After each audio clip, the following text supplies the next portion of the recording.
মুম্বাই বিমানবন্দরের হ্যাঙ্গারের দৃশ্যটি কোনো যুদ্ধক্ষেত্রের চেয়ে কম কিছু ছিল না। ভেতরে একটি বিশাল প্রাইভেট জেট দাঁড়িয়েছিল, যার ইঞ্জিন বারবার বিকল হয়ে যাচ্ছিল। কয়েক ডজন ইঞ্জিনিয়ার তাদের যন্ত্রপাতি নিয়ে সেটির চারপাশ ঘিরে জমা হয়েছিলেন। তাদের কপাল বেয়ে ঘাম ঝরছিল, পোশাকে গ্রিসের দাগ স্পষ্টভাবে ফুটে উঠেছিল এবং সবার চেহারায় ফুটে উঠেছিল চরম হতাশা। 6 ঘন্টা পেরিয়ে গেছে, কিন্তু সমস্যার সমাধান হওয়ার কোনো নামই ছিল না। কোটিপতি ব্যবসায়ী, যারই জেটটি ছিল, বারবার তার ঘড়ির দিকে তাকাচ্ছিলেন। তার চেহারায় উত্তেজনা এবং অস্থিরতা স্পষ্ট ছিল, কারণ তাকে সেই সন্ধ্যায় দিল্লির একটি গুরুত্বপূর্ণ সভায় যোগ দিতে হতো। হ্যাঙ্গারে উপস্থিত প্রতিটি মানুষই জানত যে এটি কেবল একটি সাধারণ প্রাইভেট জেট নয়, বরং দেশের অর্থনীতি এবং ব্যবসার অনেক সিদ্ধান্ত এর গতির সাথে যুক্ত। কিন্তু সময় দ্রুত বয়ে যাচ্ছিল এবং আশার প্রদীপগুলো একে একে নিভে যাচ্ছিল। ইঞ্জিনের টেস্ট বারবার ব্যর্থ হচ্ছিল। কখনো লাল আলো জ্বলে উঠত, কখনো অ্যালার্ম বাজত, এবং কখনো ইঞ্জিনের শব্দ এমন আসত যেন তার ভেতরে কোনো প্রাণ অবশিষ্ট নেই। এই উত্তেজনাপূর্ণ পরিবেশের মধ্যেই হঠাৎ হ্যাঙ্গারের বিশাল দরজায় এক রোগা পাতলা মেয়েকে দেখা গেল। পুরনো পোশাকে আবৃত, ওড়নার কিনারা ছেঁড়া এবং চুলগুলো বাতাসে এলোমেলো। চেহারায় ক্লান্তি থাকা সত্ত্বেও চোখে ছিল এক অনন্য আত্মবিশ্বাস। তার নাম ছিল সামিনা ফাতেমা। সে ধীরে ধীরে ভেতরে এগিয়ে এলো এবং এক মুহূর্তের জন্য সবাই বিস্ময়ের সাথে তার দিকে তাকালো, যেন সে এখানকার কেউ নয়। একজন গার্ড উঁচু গলায় বলল, "এ কে? কে একে ভেতরে আসতে দিল? একে বাইরে বের করো।" কিন্তু কেউ কোনো পদক্ষেপ নেওয়ার আগেই সামিনা শান্ত স্বরে বলল, "অনুমতি দিলে আমি কি একবার দেখতে পারি?" তার কণ্ঠে এমন এক দৃঢ় বিশ্বাস ছিল যে কিছু মুহূর্তের জন্য পুরো পরিবেশ স্থবির হয়ে গেল। এরপর হঠাৎ এক ইঞ্জিনিয়ার জোরে হেসে উঠল এবং ব্যঙ্গ করে বলল, এটা কি কোনো কৌতুক? 6 ঘন্টা ধরে আমাদের মতো বিশেষজ্ঞরা সমাধান করতে পারলাম না, আর এই সাধারণ বেটি সমস্যা ঠিক করবে? বাকি ইঞ্জিনিয়াররাও হাসতে শুরু করল। কেউ বলল, এ আবার ইঞ্জিনের কি বুঝবে? কেউ বলল, এ তো নিজের কাপড় সামলাতে পারে না, জেট কিভাবে সামলাবে? কিন্তু হাসি ঠাট্টার মাঝে একটি কণ্ঠস্বর সবাইকে নীরব করে দিল। এটি ছিল সেই ব্যবসায়ীর কণ্ঠস্বর যাকে সবাই মিস্টার বর্মা বলতো, এবং যার জেটটি পুরো হলের আলোচনার কেন্দ্রবিন্দু ছিল। তিনি কঠোর সুরে বললেন, থামো, কাউকে বাইরে বের করার দরকার নেই, ওকে দেখতে দাও। পুরো হলে পিন পতন নীরবতা নেমে এলো। সবার নজর সামিনার ওপর স্থির হলো। সে এগিয়ে গেল, হাতের পুরনো দস্তানা খুলে পাশে রাখা পরিষ্কার একজোড়া দস্তানা পরে নিল। এরপর ইঞ্জিনের কাছে গিয়ে ঝুঁকে পড়ল, যেন কোনো পুরনো বন্ধুর সাথে কথা বলছে। সে ধীরে ধীরে ইঞ্জিনের অংশগুলো স্পর্শ করল, আঙুল দিয়ে ক্ল্যাম্পের ওপর হালকা টোকা দিল এবং একটি সেন্সার ওয়্যার তার খুঁটিয়ে দেখল। তার চালচলন দেখে অনেক ইঞ্জিনিয়ার অবাক হয়ে গেলেন, যেন সে ইঞ্জিনের ভাষা বুঝতে পারছে। সামিনা নীরবতা ভেঙে বলল, এই ক্ল্যাম্পটি ভুল খাঁজে লাগানো হয়েছে। এখান থেকে বাতাস লিক হচ্ছে এবং এই সেন্সার ওয়্যারের ইনসুলেশন ছিঁড়ে গেছে। এটি ব্র্যাকেটের সাথে ধাক্কা খাচ্ছে। যখন এটি গরম হয় তখন এটি ইঞ্জিনকে ভুল সিগন্যাল দেয়। এই কারণেই ইঞ্জিন চলতে চলতে থেমে যায় এবং এতে শীষের মতো শব্দ হয়। ইঞ্জিনিয়াররা একে অপরের দিকে তাকাতে লাগলেন। চিফ ইঞ্জিনিয়ারের ঠোঁট কাঁপল, কিন্তু কোনো শব্দ বেরোল না। অবশেষে তিনি বললেন, আমাদের নজর থেকে এটি কিভাবে এড়িয়ে গেল? সামিনা সরাসরি তাকিয়ে জবাব দিল, কারণ এই দুটি ত্রুটি একে অপরকে লুকিয়ে রাখছিল। যদি ক্ল্যাম্প ঠিক করেন তবে সেন্সার সমস্যা দেয়, আর যদি সেন্সার পাল্টান তবে লিক ইঞ্জিনকে ব্যাহত করে। আসল সমাধান হল দুটিকেই একসাথে ঠিক করা। মিস্টার বর্মা গভীর দৃষ্টিতে সামিনাকে দেখলেন। কিছু সময়ের জন্য যেন সময় থমকে গেল। তারপর তিনি নিচু স্বরে বললেন, তুমি কি এটা ঠিক করতে পারবে? সামিনা দ্বিধাহীনভাবে বলল, জি, অনুমতি দিলে আমি এখনই করে দেব। পরিবেশে এক অদ্ভুত উত্তেজনা ছড়িয়ে পড়ল। সবাই জানত এই ইঞ্জিনটি কোটি কোটি টাকার এবং একটি ভুল পুরো বিমানটিকে ধ্বংস করে দিতে পারে। কিন্তু মেয়েটির চোখে এমন এক বিশ্বাস ছিল যা বছরের অভিজ্ঞতা সম্পন্ন ইঞ্জিনিয়ারদের চোখেও দেখা যাচ্ছিল না। মিস্টার বর্মা ধীরে ধীরে মাথা নেড়ে বললেন, করো। এটি শুনে হ্যাঙ্গারে বিস্ময়ের ঢেউ খেলে গেল। গার্ডরা পিছিয়ে গেল, ইঞ্জিনিয়াররা চুপচাপ দাঁড়িয়ে দেখতে লাগলেন, এবং সামিনা ইঞ্জিনের ভেতরে কাজ শুরু করল। তার হাত নড়ার সাথে সাথে সবার শ্বাস যেন থমকে যাচ্ছিল। সেই মুহূর্তে কেউ বিশ্বাস করতে পারছিল না যে এই সাধারণ দেখতে মেয়েটি আগামী কয়েক মিনিটে এমন এক অলৌকিক কাণ্ড ঘটাবে যা দেখে সবাই স্তম্ভিত হয়ে যাবে। হ্যাঙ্গারের ভেতর নিস্তব্ধতা বিরাজ করছিল। সবার নজর ছিল সামিনার ওপর, যে এখন ইঞ্জিনের ঠিক পাশে দাঁড়িয়েছিল। সে একটি গভীর শ্বাস নিল, যেন নিজের ভেতরের ভয়কে দমন করার চেষ্টা করছে। কিন্তু তার হাতে কোনো কম্পন ছিল না। সে জানত এটিই তার জীবনের সবচেয়ে বড় পরীক্ষা। একজন ইঞ্জিনিয়ার ফিসফিস করে বলল, এ পাগল হয়ে গেছে, এটা লাখ টাকার ইঞ্জিন, এক ভুল সব শেষ করে দেবে। অন্যজন বলল, কিন্তু ওর আত্মবিশ্বাস দেখো, আমার মনে হয় ও জানে ও কি করছে। সামিনা হাত বাড়িয়ে ক্ল্যাম্পটি খুলতে শুরু করল। স্ক্রু ঢিলে হতেই একটি হালকা শীষের মতো শব্দ শোনা গেল। সে সাথে সাথে বলল, এটাই সেই লিক যার কারণে শব্দ হচ্ছিল। ইঞ্জিনিয়াররা চমকে উঠে একে অপরের দিকে তাকালেন। তারা ঘণ্টার পর ঘণ্টা এর চারপাশে ঘুরপাক খেলেও এই বিষয়টি তাদের নজরে আসেনি। সামিনা ক্ল্যাম্পটিকে সঠিক খাঁজে সেট করল এবং একটি পরিষ্কার ক্লিক শব্দের সাথে সেটি টাইট করে দিল। এবার তার মনোযোগ গেল সেন্সর ওয়্যারের দিকে। সে হাঁটু গেড়ে নিচে ঝুঁকে মনোযোগ দিয়ে তারটি দেখল। ইনসুলেশন সত্যিই ছিঁড়ে গিয়েছিল এবং তারটি ধাতুর সাথে ঘষা খাচ্ছিল। সে শান্তভাবে নিজের পকেট থেকে ছোট একটি টেপ বের করল। তারটি নতুন করে পেঁচিয়ে দিল, তার উপর একটি সুরক্ষা কভার লাগালো এবং ব্র্যাকেট থেকে সরিয়ে নিরাপদে বাঁধে দিল। পুরো প্রক্রিয়ার সময় তার চেহারা শান্ত ছিল, যেন এটি সে শতবার করেছে। কিন্তু বাস্তবতা ছিল এই যে সে বছরের পর বছর ইঞ্জিন কেবল বইয়ে দেখেছে এবং রাস্তায় ঘুরে বেড়ানোর সময় প্রতিদিন ভাবত যদি একটি বার কোনো বিমান স্পর্শ করার সুযোগ পেত। আজ সেই সুযোগ এসেছিল এবং সে তা নষ্ট করতে চায়নি। চিফ ইঞ্জিনিয়ার স্তব্ধ হয়ে দাঁড়িয়েছিলেন। তার ঠোঁট ধীরে ধীরে নড়ছিল। এটা কিভাবে সম্ভব? আমরা সব পরীক্ষা করেছিলাম, তবুও এগুলো চোখ এড়িয়ে গেল।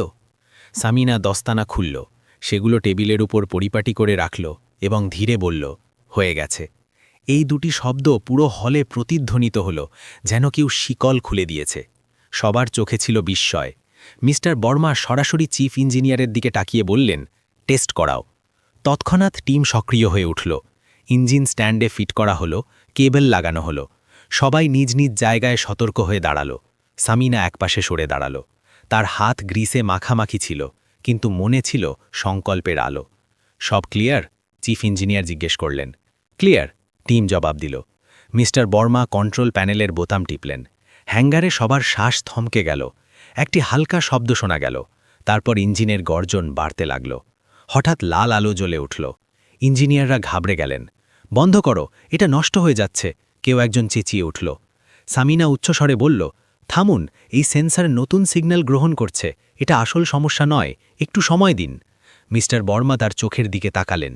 সেখানে ভয় ছিল না, ছিল কেবল বিশ্বাস। তিনি বললেন, চলতে দাও। কিছুক্ষণ পর লাল আলো নিভে গেল এবং সবুজ আলো জ্বলে উঠিল। ইঞ্জিনের শব্দ এখন একটি সুরের মতো শোনাচ্ছিল। হলে যেন নতুন প্রাণের সঞ্চার হল। কেউ অবাক হয়ে বলছিল, অসম্ভব। কেউ বলছিল, বিশ্বাসই হচ্ছে না। চিফ ইঞ্জিনিয়ার সামিনার কাছে এলেন। তার চেহারায় সম্মান ও লজ্জার ছাপ ছিল। তিনি বললেন, তুমি আমাদের বাঁচিয়ে দিলে। মিস্টার বর্মা হাসলেন। তিনি জানতেন এটি কেবল ইঞ্জিনের সাফল্য নয়, বরং এক অসাধারণ গল্পের শুরু। তিনি ঘোষণা করলেন, এই মেয়েটি এখন আশার প্রতীক। সামিনার চোখে জল ছিল, কিন্তু সে মাথা নিচু করে তা লুকিয়ে ফেলল। বছরের জমানো দুঃখ যেন আজ নেমে গেল। আজ সে নিজেকে প্রমাণ করেছে। হ্যাঙ্গারের পরিবেশ বদলে গিয়েছিল। যেখানে আগে ব্যঙ্গাত্মক হাসি ছিল, সেখানে এখন ছিল নিঃশব্দ সম্মান। ইঞ্জিনের আওয়াজ সবাইকে বুঝিয়ে দিচ্ছিল যে এক অভাবনীয় প্রতিভার অধিকারী মেয়েটি অসাধ্য সাধন করেছে। সবার নজর ছিল সেই রোগা পাতলা মেয়েটির ওপর, যে সবার মন জয় করে নিয়েছে। মিস্টার বর্মা কৌতূহল নিয়ে জিজ্ঞেস করলেন, মা, তোমার নাম কি? পুরো হলে নীরবতা নেমে এলো।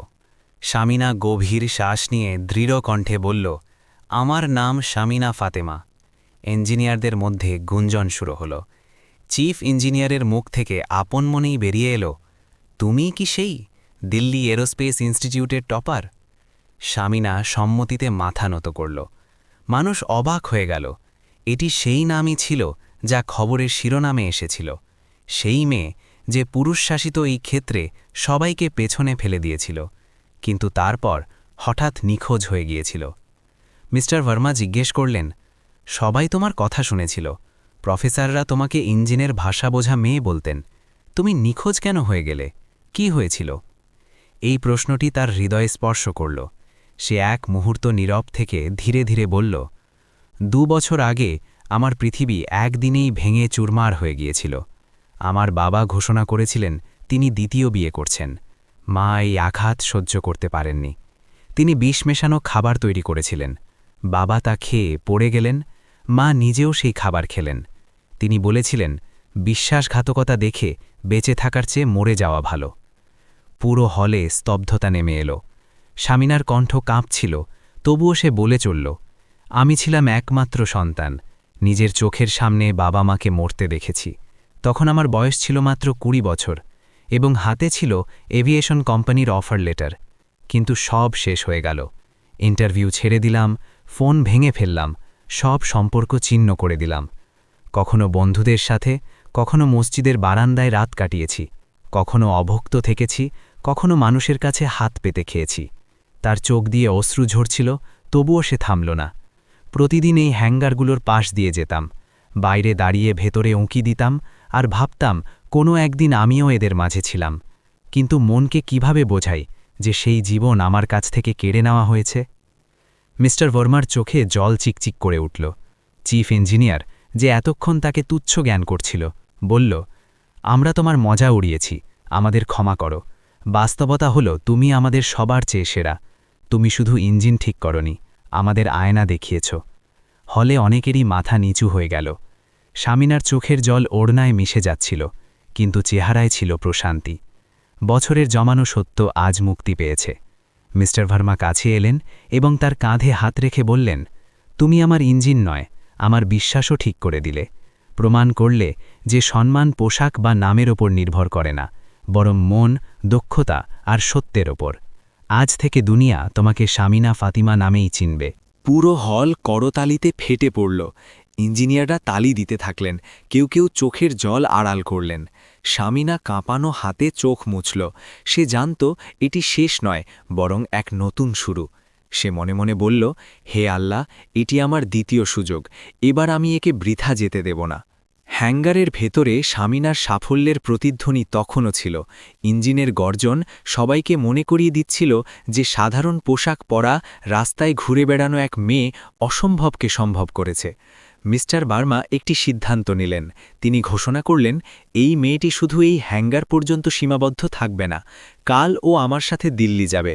আমার কোম্পানির উচ্চপদস্থ কর্মকর্তাদের দেখতে হবে আসল মেধা কেমন হয়। এই কথাগুলো বিদ্যুতের মতো কাজ করল। ইঞ্জিনিয়াররা একে অপরের দিকে তাকাতে লাগলেন, কেউ খুশি, কেউ অবাক, তবে কারও প্রতিবাদ করার সাহস ছিল না। পরদিন দিল্লির ফ্লাইট সামিনার জীবনের নতুন অধ্যায় শুরু করল। বছরের পর বছর পর বিমানে বসে জানলা দিয়ে মেঘ দেখে সে তৃপ্ত বোধ করছিল। কাল পর্যন্ত যে রাস্তায় ছিল, আজ সে বিশাল ব্যবসায়ীর সাথে আকাশে। মিস্টার ভার্মা বললেন, জীবন বারবার দ্বিতীয় সুযোগ দেয় না। দিল্লিতে বড় পরীক্ষা তোমার অপেক্ষা করছে। সামিনা হেসে বলল, আমি ভয় পাচ্ছি ঠিকই, কিন্তু হিম্মত হারাব না। দিল্লি পৌঁছে তারা কোম্পানির প্রধান কার্যালয়ে গেলেন। কাঁচের সুউচ্চ অট্টালিকার উপরের তলায় বোর্ডরুম প্রস্তুত ছিল।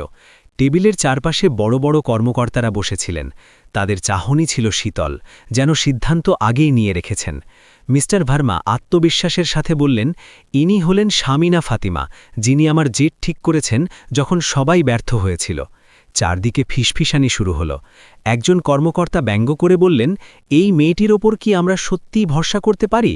কিন্তু সামিনা সামনে এগিয়ে গিয়ে দৃঢ়ভাবে বলল, আমার কারও ভরসার প্রয়োজন নেই, সুযোগ দিন, আমার কাজই সিদ্ধান্ত নেবে। এই কথাগুলো ঘরে গুমড়ে উঠল। একজন বয়স্ক নারী বিশেষজ্ঞ বললেন, ঠিক আছে, ওকে সুযোগ দাও। স্ক্রিনে ইঞ্জিনের একটি ডিজিটাল মডেল খোলা হলো। একজন কর্মকর্তা ইচ্ছাকৃতভাবে তাতে কিছু ত্রুটি ঢুকিয়ে দিলেন। লাল আলো জ্বলতে লাগল, অ্যালার্ম বাজতে শুরু করল। সবাই পিছিয়ে গিয়ে তামাশা দেখতে লাগল। সামিনা গভীর শ্বাস নিল, ডেটাগুলো সূক্ষ্মভাবে বিশ্লেষণ করে বলল, এই সমস্যা টারবাইন বা ফুয়েল লাইনের নয়, আসলে এটি ভাইব্রেশন সেন্সরের ত্রুটি। দেখুন, প্যাটার্নটি ইঞ্জিনের অবস্থার সাথে মিলছে না, এটি সফটওয়্যারের সমস্যা।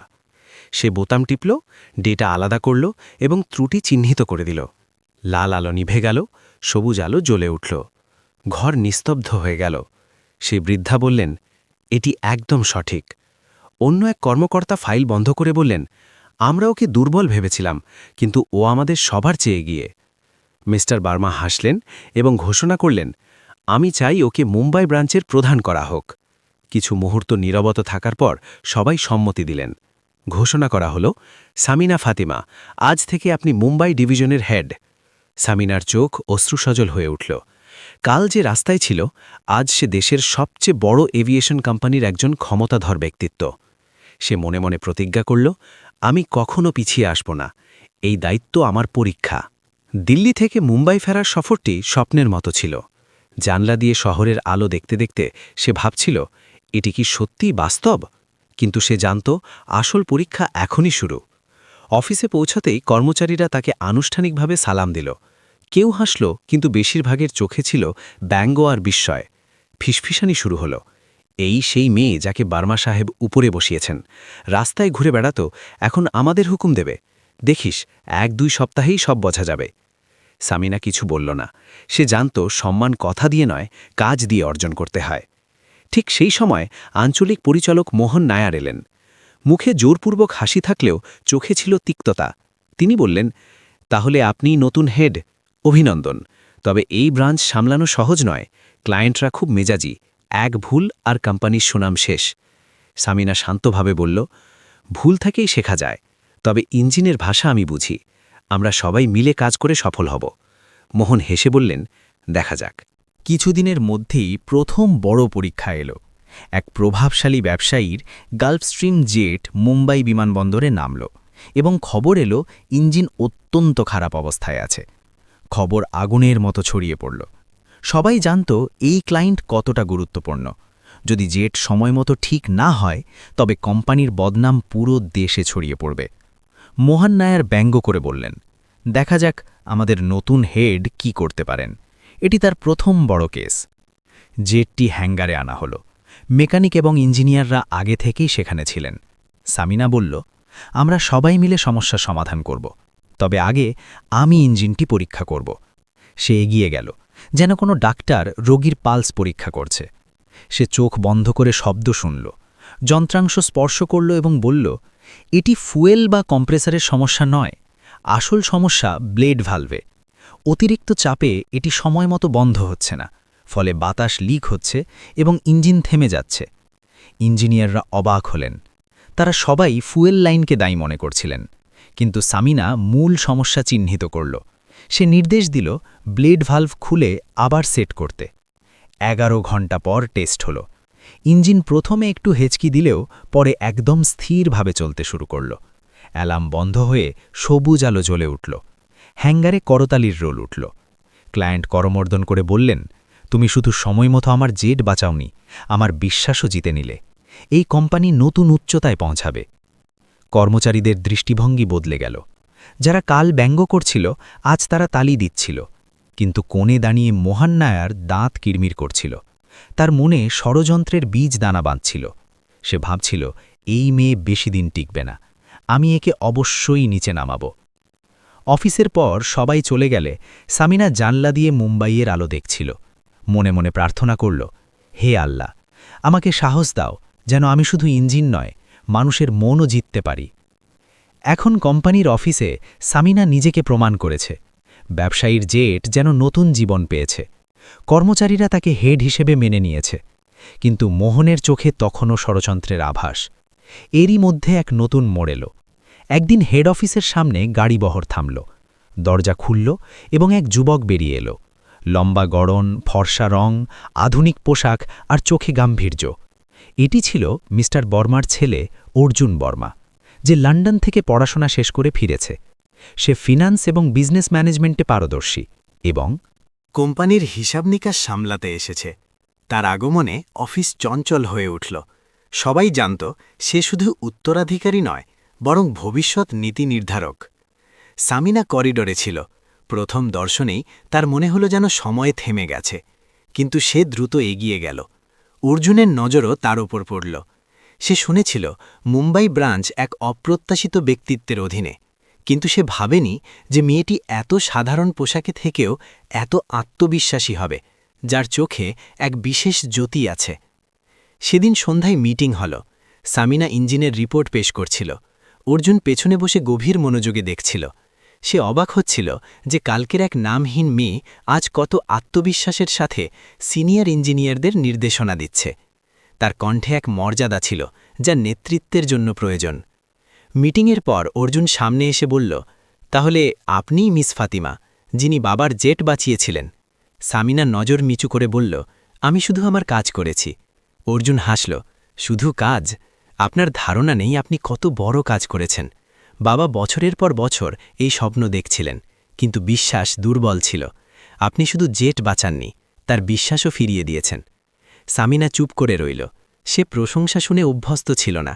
কষ্টের জীবন তাকে কঠোর বানিয়েছিল। কিন্তু অর্জুনের কথায় আন্তরিকতা ছিল। সময় কাটছিল। দুজনকে প্রায়ই এক কামরায় দেখা যেত, কখনো রিপোর্ট নিয়ে, কখনো ক্লায়েন্ট মিটিংয়ে, কখনো করিডোরে সালাম বিনিময়। প্রতি সাক্ষাতের পর মনে প্রশ্ন জাগত, এটি কি নিছক কাকতালীয় নাকি অন্য কিছু? এক সন্ধ্যায় সবাই চলে যাওয়ার পর সামিনা এখনও কাগজের ওপর ঝুঁকেছিল। অর্জুন এসে বলল, এখনও এখানে? আপনি তো সবচেয়ে বেশি পরিশ্রম করেন। সামিনা হেসে বলল, পরিশ্রমই আমার একমাত্র অবলম্বন। যখন সব হারিয়ে যায় তখন শুধু কাজই পড়ে থাকে। অর্জুন একটি চেয়ার টেনে বসে বলল, সম্ভবত এই কারণেই আপনি অন্যদের চেয়ে আলাদা, পবিত্র। আপনি শুধু ইঞ্জিন নয়, মনও সারাতে জানেন। এটি শুনে সামিনা চমকে উঠল। প্রথমবার কেউ তার দক্ষতাকে ছাড়িয়ে তার কষ্টকে বুঝল। চোখে জল এলেও সে মুখ ফিরিয়ে নিল। অর্জুন ভাবল, এই মেয়ে সাধারণ নয়, সম্ভবত সে আমার জীবন বদলে দিতে এসেছে। ঠিক এই মুহূর্তে এক অজানা সম্পর্ক গড়ে উঠতে লাগল। সামিনা জানত পথ সহজ নয়। সে মুসলমান, অর্জুন হিন্দু। সম্পর্ক আগে বাড়লে বাধা আসবেই, কিন্তু হৃদয়ের ডাক কেবল হৃদয়েই শোনে, এবং দুজনের মন কাছাকাছি চলে এলো। অফিসের রোজকার জীবন বদলে গেল। তারা প্রায়ই একসাথে থাকত, কখনো ইঞ্জিনের রিপোর্ট নিয়ে আলোচনা করত, কখনো ক্লায়েন্ট মিটিংয়ে পাশাপাশি বসত। কিন্তু তারা যত কাছে আসছিল, একটি দেয়ালও তাদের মাঝে দাঁড়িয়েছিল।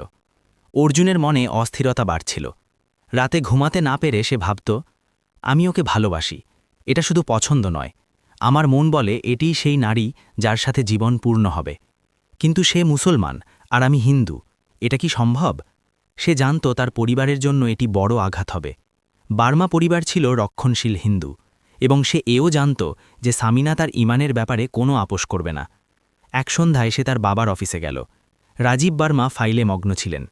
অর্জুন বলল, বাবা, আপনার সাথে একটি জরুরি কথা আছে। রাজীব চমকে তাকিয়ে বললেন, বলো বাবা। অর্জুন গভীর শ্বাস নিয়ে বলল, আমি সামিনা ফাতিমাকে বিয়ে করতে চাই। রাজীবের চেহারায় বিস্ময় ফুটে উঠল। তুমি কি বুঝতে পারছ ও মুসলমান এবং পরিবারের জন্য এটি কতটা বড় সমস্যা হবে? অর্জুন দৃঢ় কণ্ঠে বলল, জি জানি, কিন্তু ওকে ছাড়া জীবনের কথা ভাবা যায় না। ওর সাহস এবং ঈমান আমাকে বদলে দিয়েছে। আমি ওর সাথে থাকতে চাই, কিন্তু সমমর্যাদা এবং পবিত্রতার সাথে। রাজীব চুপ রইলেন। ছেলের চোখে জেদ রয়, ছিল বিশ্বাস।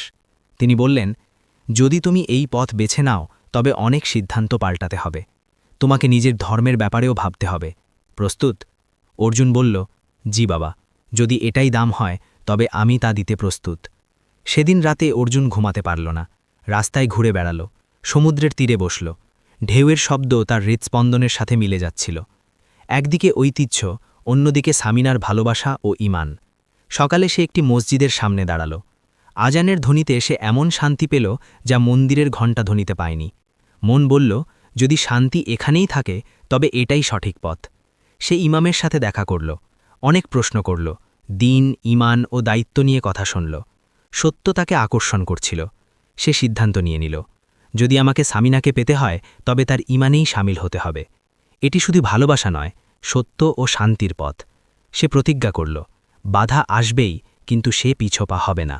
সন্ধ্যায় অফিসে এলে সামিনা বলল, আপনি অনেক দিন ধরে অস্থির, সব ঠিক আছে তো?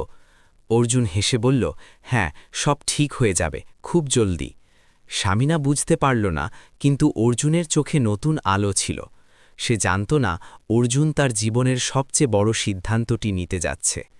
কয়েকদিন সে চুপচাপ কাজ করল, কিন্তু সংকল্প বাড়তে থাকল। এরপর এক জুমার সকালে এসে নিঃশব্দে মসজিদে গেল। আজান ধ্বনিত হচ্ছিল, হৃৎস্পন্দন দ্রুত ছিল, কিন্তু মনে ছিল শান্তি। ইমাম জিজ্ঞেস করলেন, বাবা, তুমি এখানে কিভাবে এলে? অর্জুন বিনয়ের সাথে বলল, আমি সত্যের সন্ধানে এসেছি। মন বলে শান্তি এখানেই। আমি ইসলাম গ্রহণ করতে চাই।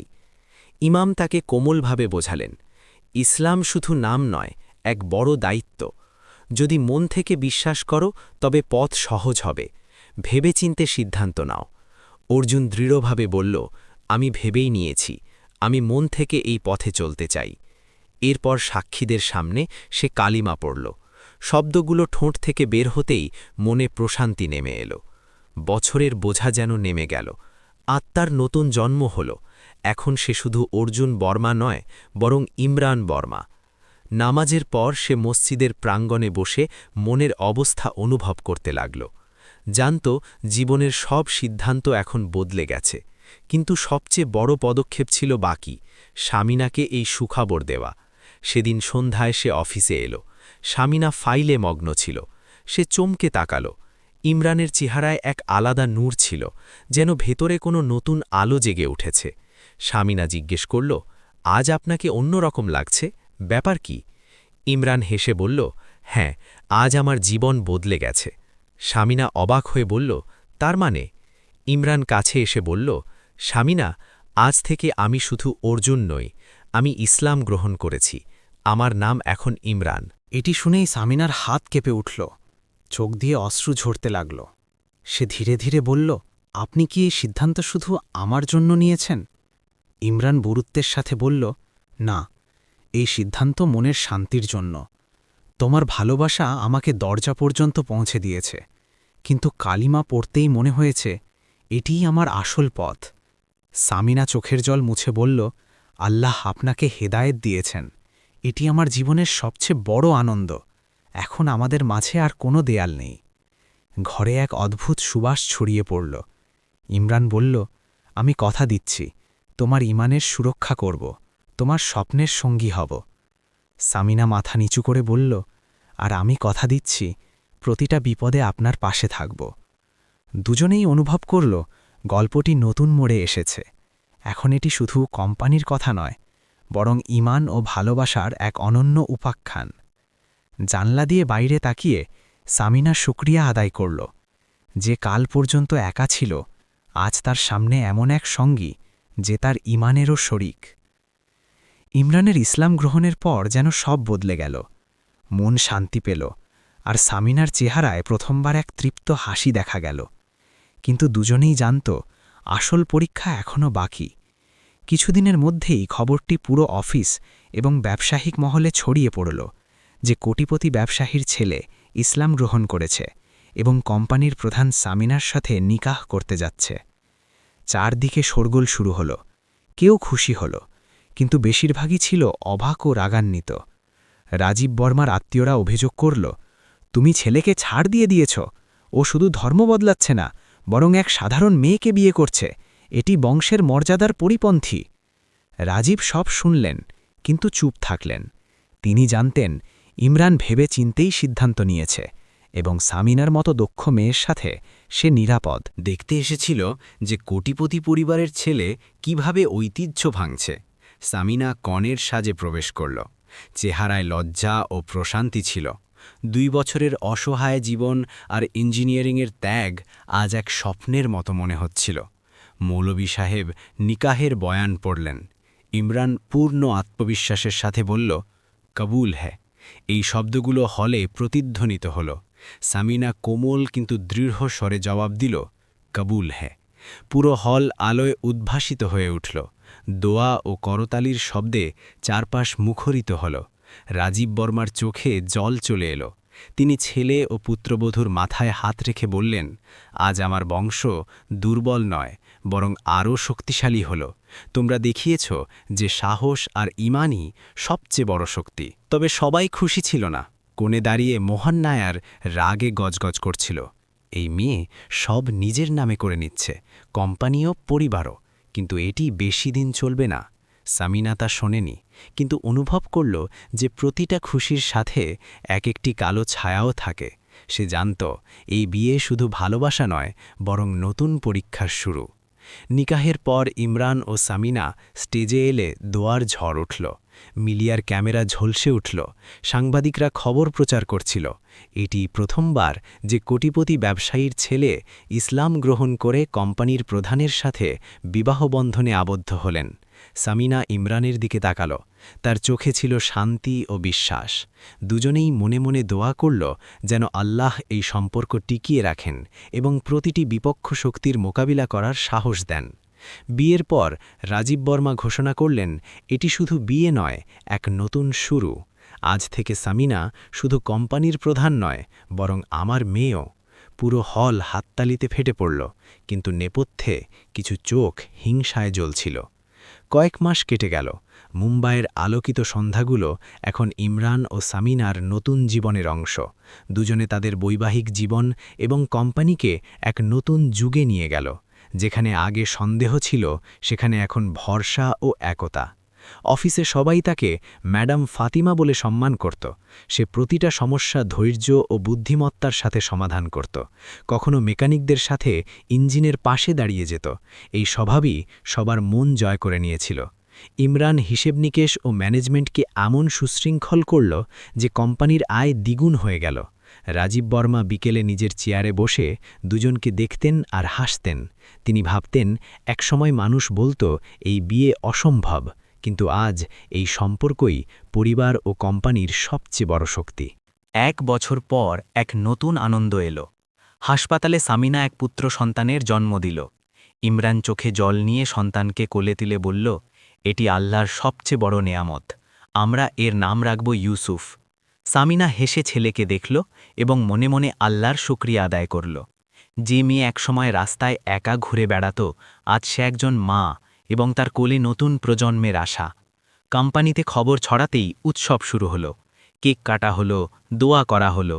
মিডিয়া শিরোনাম করল, রাস্তায় ঘুরে বেড়ানো ইঞ্জিনিয়ার আজ দেশের সবচেয়ে বড় এভিয়েশন কোম্পানির প্রধান এবং কোটিপতি পরিবারের পুত্রবধূ। তবে বিরোধিতা শেষ হয়নি। কিছু মানুষ ষড়যন্ত্র করত, কখনো কোম্পানির ভেতরে সমস্যা সৃষ্টি করত, কখনো মিডিয়ায় সন্দেহ ছড়াত। কিন্তু সামিনা ও ইমরান একে অপরের সাহারা হয়ে প্রতিটি তুফানের মোকাবিলা করল। তাদের মনে ছিল ঈমান ও ভরসা, যা প্রতিটি ষড়যন্ত্র নস্যাৎ করে দিল। এক সন্ধ্যায় সামিনা ব্যালকনি থেকে মুম্বাইয়ের আলো দেখতে দেখতে বলল, কখনো ভেবেছিলাম আমার জীবন এখানে পৌঁছাবে? কাল পর্যন্ত মানুষ আমাকে ক্ষুধার্ত ও অসহায় বলত, আজ তারাই আমার সিদ্ধান্তে গর্ব করে। এসব আল্লাহর রহমত।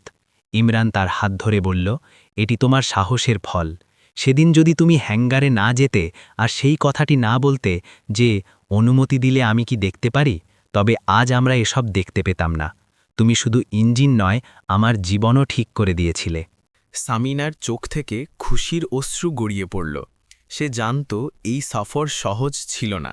এতে কষ্ট, ত্যাগ আর ধৈর্য সব ছিল, কিন্তু শেষ পর্যন্ত ঈমান ও পরিশ্রম সব বদলে দিয়েছে। বছর কেটে গেল।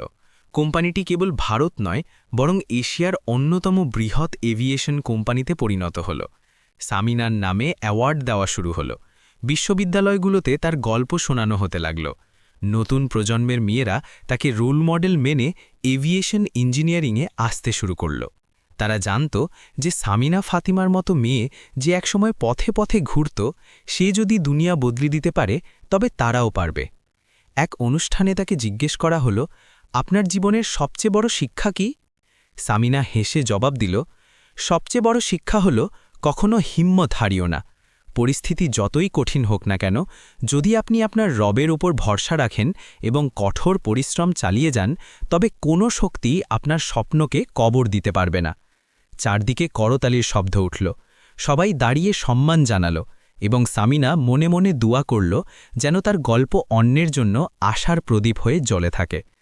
শৈলডানে সেই দিনটির কথা মনে পড়ল, যেদিন সে একটি পুরনো ওড়না পরে হ্যাঙ্গারে প্রবেশ করেছিল। আর আজ সে দুনিয়ার সামনে এক জ্বলন্ত দৃষ্টান্ত।